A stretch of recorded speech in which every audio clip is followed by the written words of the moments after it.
ये चर्चा हो रहा है कि आखिर आगे क्या करना चाहिए। और हम लोग चूँकि नगड़ी वन जो आंदोलन था उसमें प्रमुख भूमिका में थे, हम लोगों ने ज़मीन बचाई थी, इसलिए सारे जो पुराने लोग हैं उनको बुलाया गया है। देखिए, यहाँ का जो मसला है 1957-58 में जो सरकार कह रही कि अधिग्रहण हुआ है, वो अधिग्रहण ही एक्चुअली बेईमानी तरीके से किया गया, क्योंकि उसमें भूमि अधिग्रहण अधिनियम 1894 की धारा 17(4) के तहत अधिग्रहण किया गया। वो अर्जेंसी बोलता है, तो जब अर्जेंसी आप करते हैं तो उसके लिए जनसुनवाई वगैरह नहीं होता है, उसका धारा 5A उसमें लागू नहीं होता है। अब उसमें जो देखिए क्या किया गया था, अधिग्रहण जो किया गया था उस समय में वो राजेंद्र कृषि विश्वविद्यालय का विस्तारीकरण और उसका सीड बैंक। क्या कोई विश्वविद्यालय का विस्तारीकरण वो अर्जेंसी हो सकता है? जब अर्जेंसी था तो 60 साल तक क्यों यूज नहीं किया गया, है ना? तो इससे स्पष्ट है कि ये गलत तरीके से किया गया था। और उसके अलावा भी अब देखिएगा कि दूसरे मसले, ये छोटानागपुर है तो छोटानागपुर के लिए विशेष कानून CNT एक्ट है। CNT एक्ट के तहत ही अधिग्रहण होना चाहिए था, और भूमि अधिग्रहण अधिनियम के तहत तो सिर्फ मुआवजा दे सकते हैं। हाँ, वहाँ गलती हुई। तीसरी बात कि जो अधिग्रहण आपने जिस उद्देश्य के लिए किया है उसी के लिए करेंगे, और नहीं करना है तो फिर आप उसको वापस कीजिए किसानों को। हाँ, तो यहाँ भी गलती हुई है। उसके बाद भूमि अधिग्रहण वही पुराना कानून बोलता है कि आप उपयोग नहीं किए हैं तो उसको रैयतों को वापस देना है। तो सभी तरह से अगर आप देखेंगे तो ज़मीन जो है नगरी की, उस पर रैयतों का अधिकार है। लेकिन अभी सरकार जो है कि अभी से नहीं, जब से झारखंड बनी है तब से वो किसी भी कीमत पर इस ज़मीन को ये लोग लेना चाहते हैं। उस समय भी हम लोगों ने कहा था कि आप जो है बहुफसलीय ज़मीन है वहाँ पे आप ये बड़े बड़े संस्थान क्यों खोलना चाहते हैं? यहाँ पे बंजर ज़मीन पड़ा है ना बगल में सुकुरहुटू में। हमने केंद्रीय मंत्री जयराम रमेश को यही बात कहा तो उनको समझ में आई, तो उन्होंने IIM को सुकुरहुटू शिफ्ट कराया, IIT को भी शिफ्ट कराया गया। अब ये अबुआ सरकार जो खुद बोलती है हम अबुआ सा है, तो अबुआ को तो ज़्यादा ना समझ में आना चाहिए। इनको क्या बंजर भूमि नहीं दिख रहा है झारखंड में? यहाँ रांची के इर्द गिर्द जब बंजर भूमि पड़ा हुआ है तो क्या जिद है कि आप खेती की ज़मीन को ही लेना चाहते हैं? ये तो। और सबसे बड़ी बात यहाँ पे आपको मैं बताना चाहता हूँ, 15 जुलाई 2012 को स्टीयरिंग कमेटी के प्रमुख थे दिसुमगुरु शिबू सोरेन, नगड़ी आए थे। यहाँ पे उन्होंने बजट घोषणा किया था कि खेती की 1 इंच जमीन को सरकार को नहीं दी जाएगी। उन्हीं के सरकार को संदेश दिया था, और उन्होंने ये भी कहा कि जोतो ना यार। तो जब उनके पिताजी इतने सेंसिटिव थे तो उनके पुत्र क्यों सेंसिटिव नहीं हो रहे हैं? ये बड़ा चिंता का विषय है। आगे की रणनीति क्या बन रही है? आगे की रणनीति तो आंदोलन ही है, क्योंकि हम लोग इसमें स्पष्ट देख रहे हैं। यदि 57 से एनालिसिस करेंगे अभी तक का, तो बहुत स्पष्ट है कि नगरी की जमीन लूटने में कांग्रेस पार्टी का हाथ है। 1957-58 में जैसे ही रिंग रोड बना उस समय में फिर UPA, फिर कांग्रेस और बाकी पार्टियां हैं उन्होंने मिलके किया। उसके बाद 2012 में BJP सरकार आई, उन्होंने पूरा ज़मीन को लूटने का कोशिश किया, यहाँ के लोगों पर लाठी चलवाया, हमारे ऊपर भी लाठी चलवाया। ये सब BJP की सरकार ने 2014 में किया। उसके बाद अभी फिर कांग्रेस JMM की सरकार। तो इससे बहुत स्पष्ट हो जा रहा है कांग्रेस, BJP, JMM तीनों पार्टियां हम आदिवासियों की ज़मीन को विकास के नाम पर, जनहित के नाम पर, या कोई नया नाम लाकर जो है कि लूटना चाहते हैं, जिसके खिलाफ है। और खासकर जो स्वास्थ्य मंत्री कह रहे कि हम वहीं पे बनाएंगे। भाई, हमारे ज़मीन पर आप जिद क्यों करें बनाने के लिए? आप ब्राह्मण में चले जाइए, वहाँ पे बहुत सारी ज़मीन पड़ी है। तो इस तरह का जिद नहीं चलता है यहाँ पे। देखिए, इस तरह का अगर जिद चलते रहेगा तो बहुत बड़ा जो है कि उलगुलान आने वाले समय में होगा नगरी से। और नगरी ने 2012 में भी सरकार को झुकाया था, अभी भी हम लोग सरकार को झुकाएंगे। देखिए, वजह यह है कि चूंकि आज की मीटिंग ना सिर्फ ग्रामीण, मैं आपको याद दिलाना चाहता हूँ 2012 का आंदोलन। 2012 के आंदोलन में ना सिर्फ नगरी गाँव के बल्कि आसपास के लगभग 100 गांव के लोग इस आंदोलन से जुड़े थे। उसके बाद झारखंड के बड़े बड़े बुद्धिजीवी, फिल्म मेकर्स, है ना, आंदोलनकारी, सारे लोग एकजुट हुए थे। बीच में क्या हुआ है कि आज खासकर बहुत सारे लोगों को समझ में आया कि BJP के बड़े नेता आने वाले थे बाबूलाल मरांडी जी, तो लोगों को पता है कि उन्होंने ही झारखंड में जो है कि उद्योग नीति लाया और पूंजीपतियों के लिए दरवाज़ा खोला था। फिर 2012 में फिर औद्योगिक नीति बीजेपी की सरकार लाई थी, फिर 16 में। तो लोगों के मन में जो नैरेटिव बीजेपी के प्रति जो बहुत नकारात्मक है कि वो आदिवासियों को आपस में सरनाईसा के नाम पर लड़ाती है, हमारा आदिवासी पहचान सरना पहचान को नष्ट करती है और हमारा जल जंगल जैन को पूंजीपतियों को सौंपती है। इसीलिए लोग उनका नाम सुन के नहीं आए, ये एक बड़ा कारण है।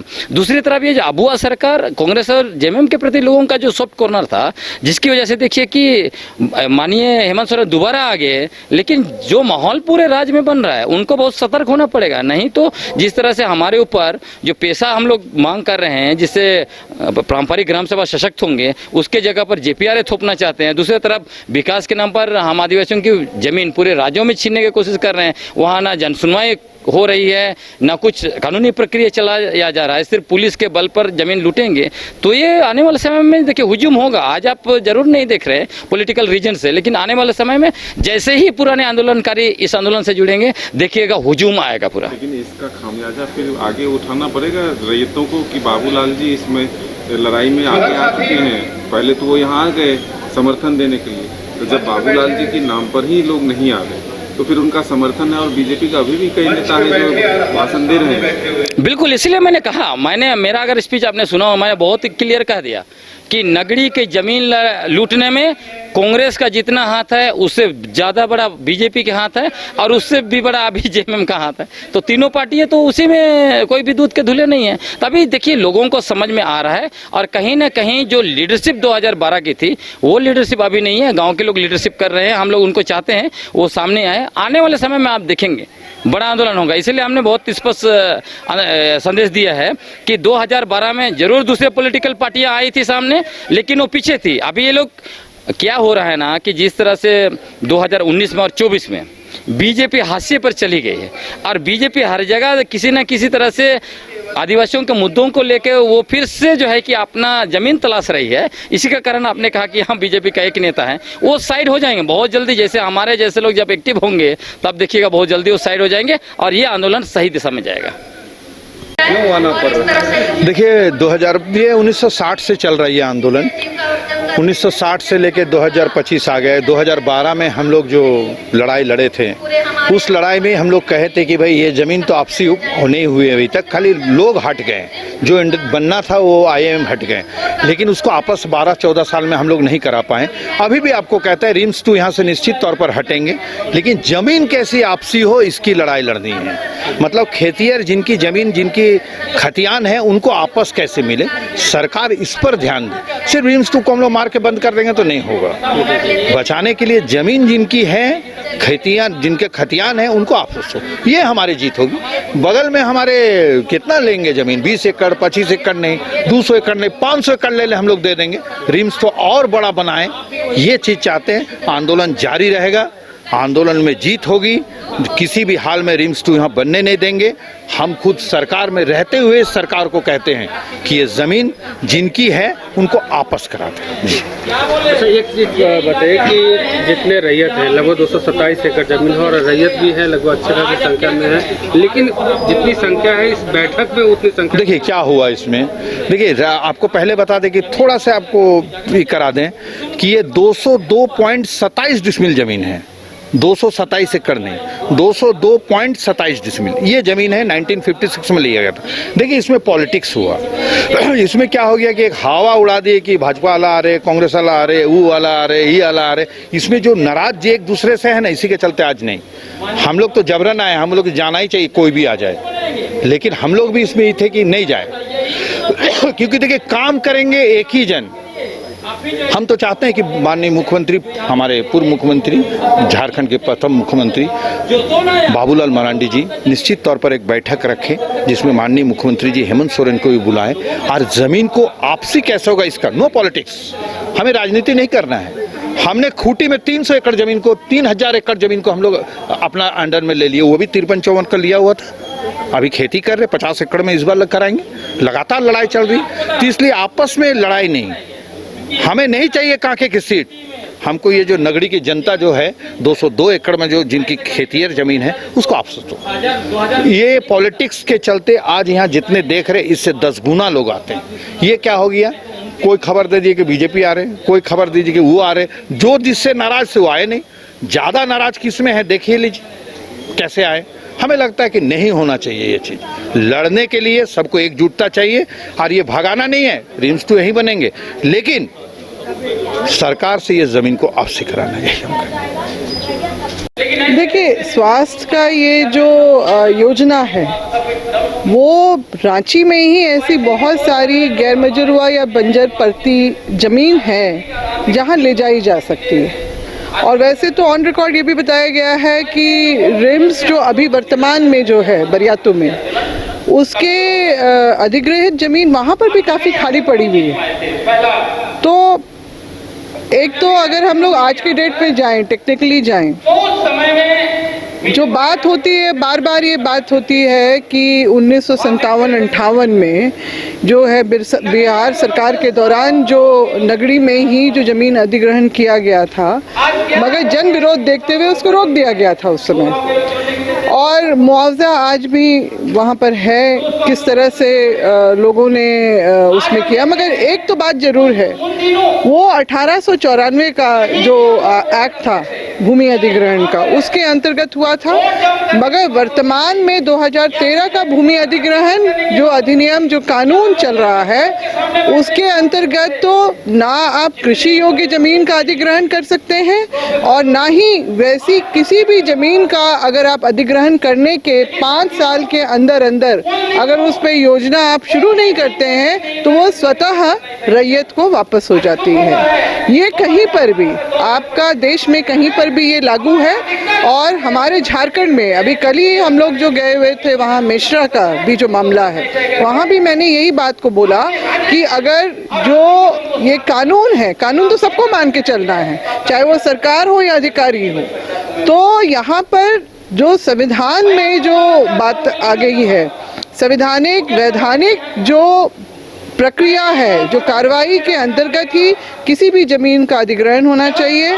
और नगरी की जहाँ तक बात हम लोग कहेंगे कांके की, तो यहाँ पर तो लगातार ये तीसरी बार हो रहा है। और जो पहली बार जो हुआ था 8-9 में जो आपका रिंग रोड के लिए, उस समय भी खेती हर ज़मीन का ही उस समय अधिग्रहण कर लिया गया। फिर 2011-12 में जो लॉ यूनिवर्सिटी जो खड़ा हुआ है आज, उसके लिए 202 एकड़ ज़मीन चली गई। अब बचा हुआ 227 एकड़ ज़मीन में ऐसी क्या मजबूरी सरकार के पास आ गई है कि वो यहीं पर बनाना चाह रही है, जबकि एक नंबर की उपजाऊ ज़मीन है। उपजाऊ ज़मीन को बंजर बना के कोई योजना खड़ा करना एक घोर अपराध और अन्याय के रूप में ही देखा जा सकता है।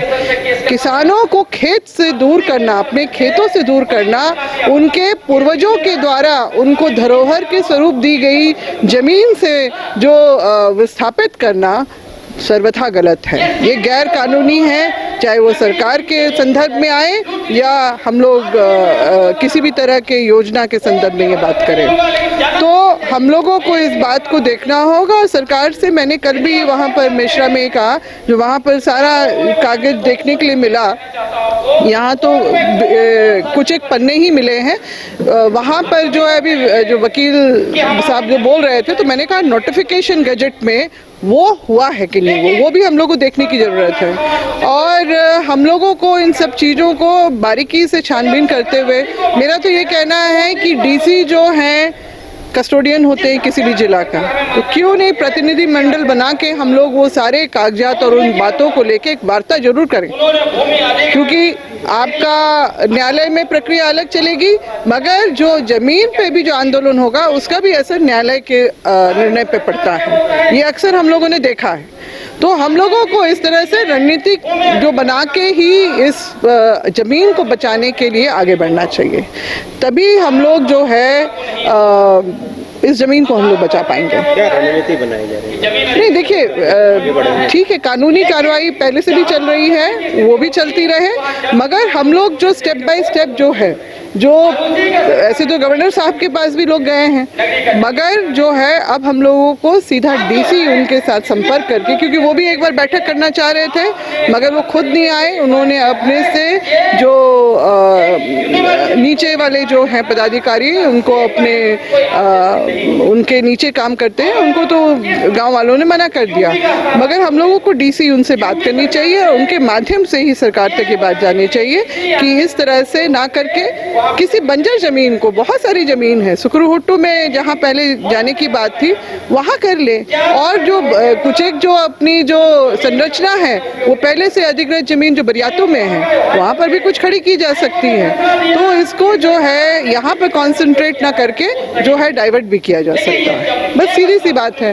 तो अगर उसको तरीके से चला जाए तो मेरे ख्याल से इसका समस्या का समाधान भी निकल सकता है। देखिए, कांके के लोग विकास का समर्थक हैं, विकास चाहते हैं और रिम्स 2 भी बहुत ज़रूरी है, लेकिन रिम्स 2 1 नंबर खेत में, इसको दोइन बोलते हैं, उस पर नहीं बनना चाहिए। अगर हमारे पास इतना ज़मीन जितना उनको चाहिए, अगर बंजर ज़मीन है कांके में ही है तो उस पर सरकार को ट्राई करना, कोशिश करना चाहिए। कुमरिया इलाका में जाएंगे, गैर मजरूआ ज़मीन सैकड़ों एकड़ ज़मीन है, वहाँ पर वो बना सकते हैं, वो इलाका का डेवलप हो जाएगा। कुमरिया पिछोरा एक ही इलाका को क्यों आप इस प्रकार से लूटना चाहते हैं? एक ही बकरा को बार बार क्यों हलाल करना चाहते हैं? आपको नगड़ी ही दिखता है, और नगड़ी एक नगड़ी नहीं है, नगड़ी मतलब आंदोलन, जबकि सरकार जानता है। मैं तो अफसोस इस बात की कर रहा हूँ कि जो सरकार जल जंगल ज़मीन, भाषा संस्कृति पहचान, जल जंगल ज़मीन, ये नारों के साथ ये बचाने के उद्देश्य से सरकार बनाता है, जनता उसको भर भर के वोट देता है। 2019 की अपेक्षा में 2024 ज़्यादा वोट देता है, और वही सरकार आदिवासियों को विनाश करने के लिए आगे बढ़ता है, तो दुर्भाग्य की बात है, बहुत दुख होता है। हम अभी आग्रह करते हैं सरकार से कि आप आंदोलनकारी का बेटा है, गुरु जी भी अस्वस्थ है, अगर वो अभी रहते तो वो आते, स्वस्थ रहते तो आते, वही बोले थे जो तो, लेकिन उनके पुत्र हैं हेमंत सोरेन जी, मुख्यमंत्री हैं। आपको अगर तनिक भी आदिवासियों का दर्द है, जमीन के बारे समझते हैं, खेत खलिहान के बारे समझते हैं, तो निश्चित तौर पर आप ये फैसला बदल सकते हैं, क्योंकि जनता कब तक लड़ेगा? लगातार संघर्ष हो रहा है। 1957-58 में आपने जमीन अधिग्रहण किया, तो क्यों नहीं आप जमीन को उसी समय आपको घेराबंदी कर ले? क्यों नहीं एग्रीकल्चर यूनिवर्सिटी इधर भी विस्तार किए? आपको जितना जरूरत था आप जितना किए थे उतना आपने बाउंड्री कर लिया। उस समय भी हमारे लोग अनपढ़ रहने के बावजूद भी विरोध किए, तब हमारा ज़मीन बचा। आप सोचिए 1960 के बाद 2025 से लगभग 60-65 साल तो हो ही गया। अब अभी भी यहाँ पर खेती बाड़ी करने का समय है, आप आके इस प्रकार से रात में खाकी वर्दी लगा के बंदूक रखकर लाठी के दम पर आप आदिवासियों की जमीन पर अवैध कब्जा करना चाहिए। इसको अवैध कब्जा इसलिए कर रहे हैं कि अधिग्रहण हुआ ही नहीं है। अधिग्रहण का मतलब होता है अवैध, कानूनी तब से वैध और जनता को आश्वस्त करके अधिग्रहण होता है। अगर आगे लड़ाई ये है कि हम सब, आपको तो सबको याद ही होगा कि नगड़ी एक आंदोलन है। ये आंदोलन सिर्फ नगड़ी का नहीं बनकर रहेगा, आने वाला समय में पूरे झारखंड के कोने कोने से लोग आएंगे और नगड़ी के लोग को साथ देंगे। चूंकि नगड़ी एक आंदोलन है और नगड़ी हारा तो राज्य हारा। जिस प्रकार से धनबाद के बलियापुर में आपने वीडियो देखा होगा कि जमीन किस प्रकार से आदिवासी माँ जमीन बचाने के लिए वहाँ पर गई, उसको किस प्रकार से पुलिस कादों में कीचड़ में ढकेल ढकेल के मार रहा, बगल में जेसीबी चला रहा है। और अभी बीआईटी मेसरा में किस प्रकार से जमीन की लूट हो रही, लाठी के बंदूक के दम पर, वर्दी के दम पर। तो ये सरकार एक टेस्ट कर रही, नगड़ी अगर हारे तो झारखंड हार जाएंगे। मैं सबसे आश्वस्त मैं आग्रह करना चाहता हूँ झारखंड राज्य के लोगों से, ये नगड़ी बचाएंगे तो हम लोग सब कोई बचेंगे। ये सरकार जो है, ये जो अभी हेमंत सोरेन की सरकार जो बना है, इस सरकार में हेमंत पार्ट 2 और में एक ही काम होगा, आदिवासी जमीन को लूटना और यहाँ पर आदिवासियों को विनाश करना, उसका पहचान खत्म करना। ये वर्तमान सरकार का काम है।